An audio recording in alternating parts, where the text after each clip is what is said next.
Good morning. Today is Thursday, March 18th, 2021. The underlying theme of our Parsha this Shabbos, the Parsha Vayikra, is stay far away from sin. We learn about sacrifices for a wide variety of sins, and with only a few exceptions, all of them are for inadvertent sins, meaning you didn't even mean to sin. But still, you have to have an elaborate, differentiated ritual for atonement for that act of negligence or lack of caution. Now, there is a concept in Jewish law. It's not in our Parsha, but it's thematically related, and it's known as Maris Ayin. Maris Ayin literally means fooling the eye. And it refers to doing an action that is actually benign. It's actually innocent, but it looks like it's a sin, and that is prohibited because of this category, this prohibition of Maris Ayin. Classic example of this is going into a non-kosher restaurant to eat a kosher food. So someone seeing you walk into a non-kosher restaurant may think that you're going to eat non-kosher food, because why else would a person go into a non-kosher restaurant? The idea behind this explains the Gra, the Vilna Gaon, Rabbi Eliyahu of Vilna. He explains that not only should a person not sin, but you should not be a person who others think is sinning. You shouldn't want to have any connection with sinning, even if the association is the mistaken view of an observer. Now, clearly, in evaluating whether an action violates this concept of Maris Ayin will depend on the context. For example, if I were to walk into a non-kosher restaurant, let's say on Dekari, because I wanted to get a soft drink or because I wanted to use the restroom, let's say, but someone who sees me walk in might reasonably think, maybe, that I'm actually going to eat there. And that would be wrong on my part. But if I walk into a second cup, for example, there may be some non-kosher food there, but most people who go to second cup go for coffee, and the coffee is kosher. So therefore, that would be different. That would be permitted. So there are differentiations that can be quite subtle.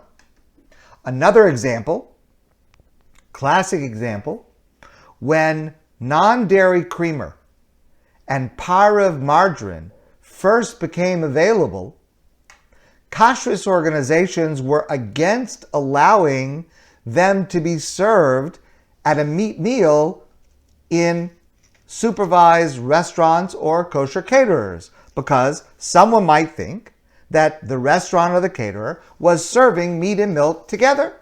So, at that time, kashrus organizations required their places to either put a little sign on the small pitcher that said non-dairy creamer, or to serve the margarine in its package that said Parav margarine.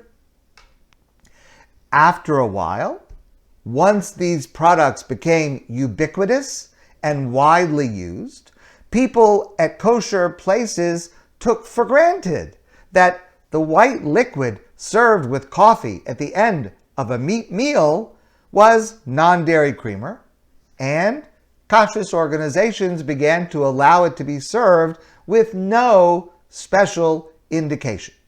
Now, at what moment you reach the tipping point is a judgment call about which people can legitimately disagree. But this has gone too far, and I must speak out. Crave is my favorite restaurant in Jerusalem. Delicious food, wonderful atmosphere. If you've been there, you know. And if you have not been there, please put it at the top of your list for your first post-COVID trip to Israel, and you will thank me.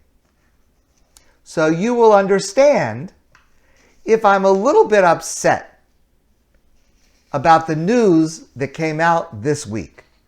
And that is that the Jerusalem Kashrus Supervision ordered Crave restaurant to remove from its menu a dish that it calls lamb bacon. They serve lamb bacon. And the kashrus supervisor said, either you remove this item from your menu or we're going to take away your kosher supervision.